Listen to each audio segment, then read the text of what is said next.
If you like what I do, consider joining my channel or donating to my coffee. Links in the description.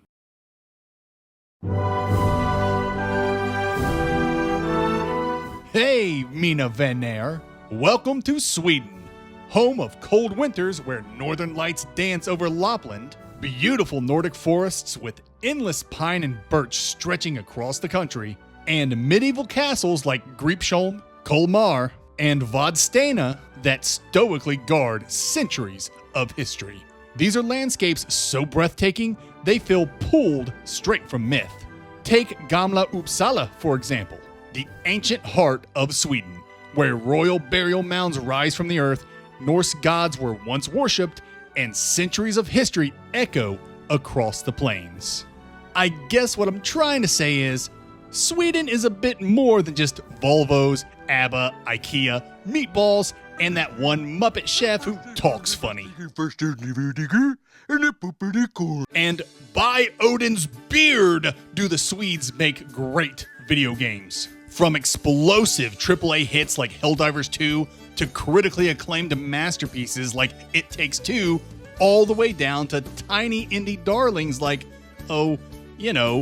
frickin' Minecraft. Sweden knows digital entertainment. But today, I'm not talking about the Battlefield series or Goat Simulator or Hunt Down, though I had to give it a quick shout out because I love it so much. Today, I'm focusing on something Sweden does exceptionally well. Hey, jag Metroidvania guru, och detta top 10 svenska Metroidvanias.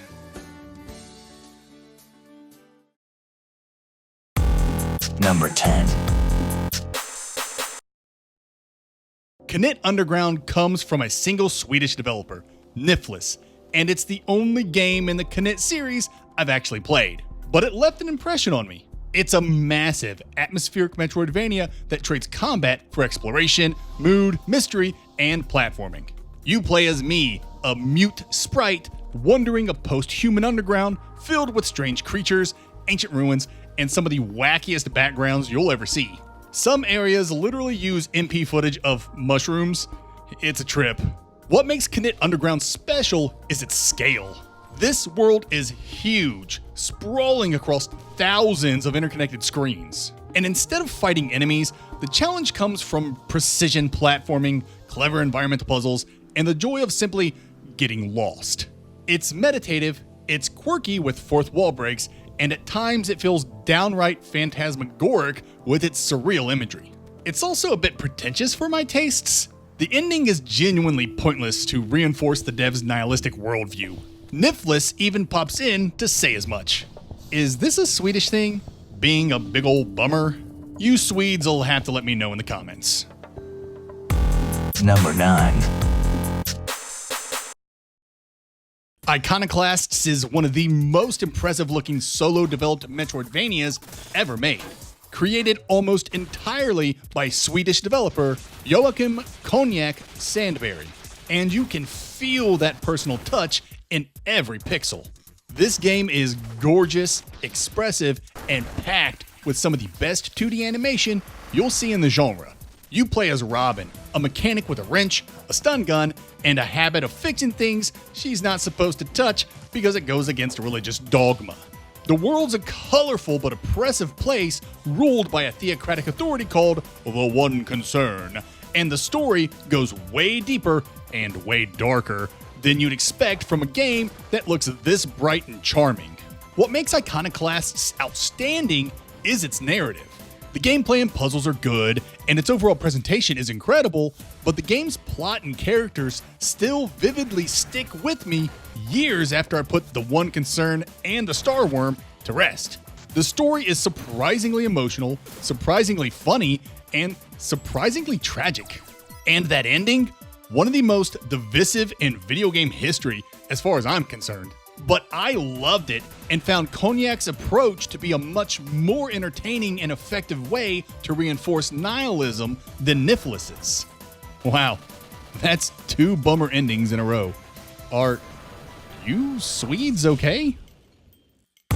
Number 8. Cathedral is a massive love letter to classic NES-era platformers, but with modern Metroidvania design stitched into every pixel. Developed by Swedish studio December-born Interactive, this game drops you into a bright, chunky pixel world as a red-armored knight who wakes up with no memory and a whole lot of demons to smack around. What makes Cathedral stand out is what I alluded to earlier. Its world is unexpectedly huge, full of secrets, upgrades, and interconnected regions that feel way more ambitious than its modest retro aesthetic suggests. It's got that perfect blend of simple controls and tough challenges. Seriously, this NES-looking game is NES hard. But thankfully, it plays with a level of polish that most actual NES games could only dream of. I have my critiques of Cathedral, but there's no denying that it does its own thing. With style, with heart, and with a whole lot of retro magic. And though its ending isn't as depressing as the last two entries, the game still leaves on a cliffhanger and down note. If only there were a Swedish-made Metroidvania that embodied childlike wonder and unadulterated whimsy and fun. Number 7. Yoku's Island Express is one of the strangest, most delightful experiments ever to hit the Metroidvania scene. A search-action platformer where you can't jump because you're a dung beetle mailman strapped to a pinball.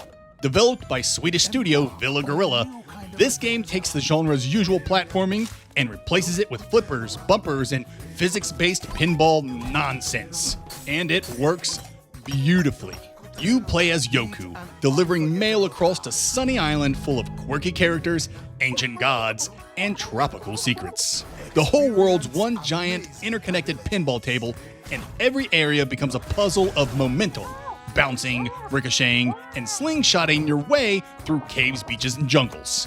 The whole experience is unorthodox for a Metroidvania, but it's surprisingly cozy.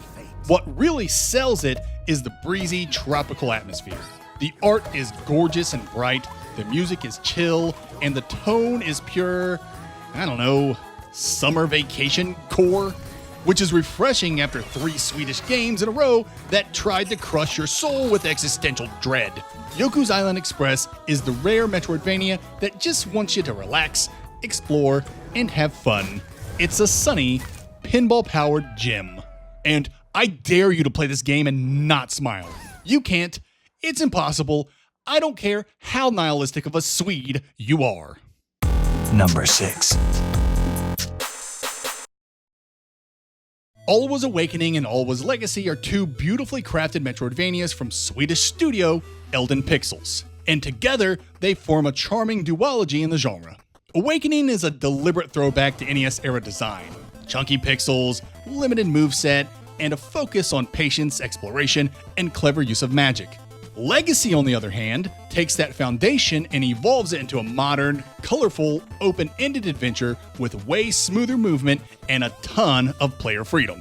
You play as Zoe, a staff-wielding heroine who slowly unlocks spells that reshape the world, conjuring blocks to push, creating bubbles to float on, and shooting lightning to open doors and, electrocute people. Zoe's just adorable. Awakening is tighter and more old school. Legacy is bigger, brighter, and more flexible. But both games share thoughtful world design and a flair for puzzle platforming. What makes these games special is, I'd say, how successfully the devs blend puzzle platforming with Metroidvania exploration. Legacy in particular nails it with how non-linear it is and how sequence breaky it can be. Alwa's Awakening and Alwa's Legacy are a couple of nice MVs you should consider putting into your collection. Number 5. Ultros is one of the strangest, smartest, and most visually overwhelming Metroidvanias ever made. A cosmic fever dream developed by Swedish studio Hadoka with art by Nicholas Åkerblad of Hotline Miami fame. This game looks like LSD took LSD. Every screen is drenched in neon, every creature looks like an alien hallucination, and the whole world feels like it's breathing around you. I'll ask it again. Are you Swedes okay? You play as Ouija, an amnesiac sojourner trapped inside a giant cosmic womb called the Sarcophagus. And instead of a traditional Metroidvania structure, Ultros throws you into a time loop, forcing you to repeat cycles, re-earn skills and abilities, and slowly unravel the mystery of the demon corrupting this world through the power of gardening. What makes Ultros brilliant is everything. I'm on record for saying Ultros is the smartest Metroidvania ever made, and I stand by that. The way the game weaponizes repetition is amazing. Every loop teaches you something new, every plant you grow changes the world, and every eccentric mechanic eventually gets twisted, subverted, or recontextualized in ways that make you rethink everything. Ultros is clever and bold, and it easily has one of the coolest mechanical twists in all of Metroidvanias. And it effortlessly subverts and recontextualizes everything so organically. I'm genuinely angry at how smart this game is, and am even more upset that I must languish in my own jealousy beneath the shade cast by Ultros' genius. Number 4. Welcome to the Alruna games, developed by the one Swede dev team called NecroIndustrialists. You play as Alruna, navigating a rust-covered sci-fi dystopia full of dead vegetation, zombie cops and security guards, and all kinds of spooky, scary skeletons. The atmosphere oozes hostile planet, abandoned and oppressive. And then the writing kicks in, which is where things get delightfully unhinged. NPCs spout song lyrics, villains scream things like, "Property rights must be defended." I show that Norm Macdonald clip I always show when I talk about Alruna. No offense, but it sounds like some fucking commie gobbledygook. The writing's a tad goofy, but it's part of the game's charm. Alruna's most interesting aspect, other than its aspect ratio increased to 16:9 to support widescreen for the sequel, is how different its two games are. At a glance, they look like a pair of Game Boy Colored inspired platformers, but structurally, they couldn't be more different. End of History is a standard Metroidvania with guided linearity, ability gating, and all that jazz. Something your grandma who played Super Metroid back in the day could comfortably pick up and enjoy. It still has some bite, but mostly it's a streamlined, accessible take on the MV formula. NecroIndustrialists, on the other hand, ain't your grandma's Metroidvania. It's an experiment gone right. A very punk rock approach to the Metroidvania formula that encourages you to sequence break the heck out of it with game-breaking shortcuts and hidden abilities. A speedrunner's wet dream with Metroidvania sensibilities. A real shot in the arm for the genre. Don't get me wrong, End of History is still fantastic. It just plays things a little safer to appeal to a wider audience. An ironically savvy business move for a dev with such anti-capitalist messaging. But don't worry, it hasn't lost its edge. It's still a blasphemous, anti-free market ride any edgelord could get behind. Number 3.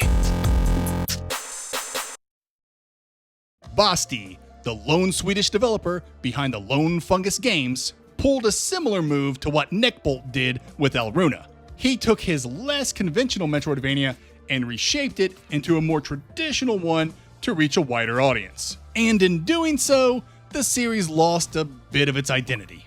To break it down, Lone Fungus was a precision platformer Metroidvania with multiple endings, a bevy of wacky abilities and spells, and a narrative that rewarded lore diving and research. Melody of Spores was basically Castlevania, but mushrooms. Needless to say, both are awesome, and I actually preferred the second game, even though it treaded familiar ground and its narrative was a bit more shallow. Who would have thought a fungal Belmont would make for such a fun guy? The first Lone Fungus has you playing as Greencap, a mushroom trapped underground who must collect the spells of all the mushroom tribes and reach the surface to bring them back. It's an impressive game. Fast movement, clever ability chaining, diverse combat options, fast-paced optional platforming sequences that required at least 6 fingers per hand. Experimental might not be the exact word, but Lone Fungus definitely feels different than most Metroidvanias, and that's a compliment. Melody of Spores has you playing as Green Cap, but a different Green Cap? A parallel Green Cap? A multiversal Green Cap? Anyway, Melody simplifies its combat and platforming to create a more streamlined experience, and it was a good move. It's a very different game than the original, but because Basti nailed the fundamentals of what makes a good Metroidvania, the more traditional approach feels focused and engaging. The optional hardcore platforming returns, but can be done more comfortably with standard human hands thanks to Melody focusing more on environmental gimmicks instead of mapping an ability to each button. Regardless of which Lone Fungus you think you'd prefer, you really can't go wrong with either. Or both. Go play both Lone Fungi. Then you can be a fun guy. Number 2.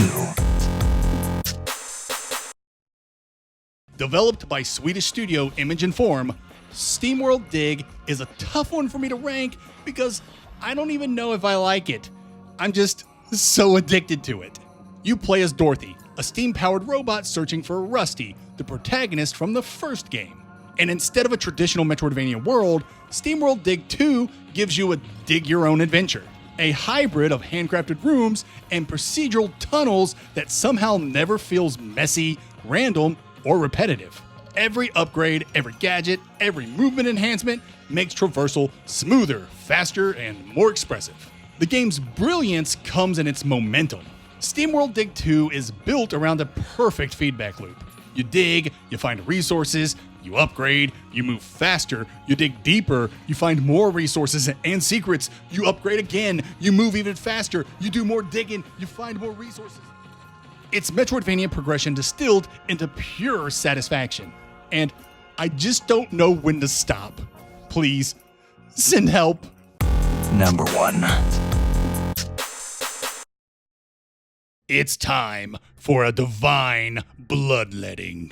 You play as a simulacrum, a freshly hatched being on a pilgrimage to harvest divine blood. From the first swing of your claws, Voidwrought feels right. Movement's nice, combat's visceral, and the abilities are a nice mix of familiar and new. Power Snake, the Swedish studio behind Voidwrought, outdid themselves.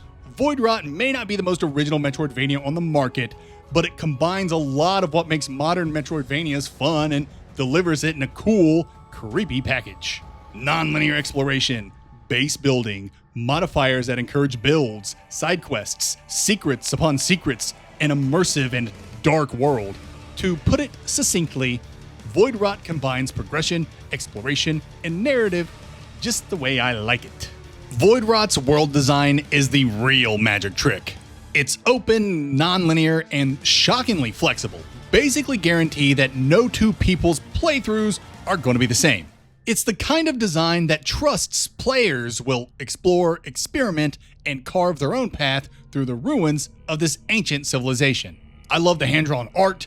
I love the eerie and otherworldly atmosphere. I love the way the soundtrack shifts from haunting to ominous to straight-up heavy metal. Voidwrought is an incredible Metroidvania and the #1 Metroidvania to come out of Sweden. There you have it, my top 10 Swedish Metroidvanias. Which one is your favorite? Did I miss your favorite Swedish MV? Let me know in the comments, and feel free to suggest the next country I should visit. And of course, like, subscribe, share, and give me your hype points. Tills nästa gång, vi ses, nördar.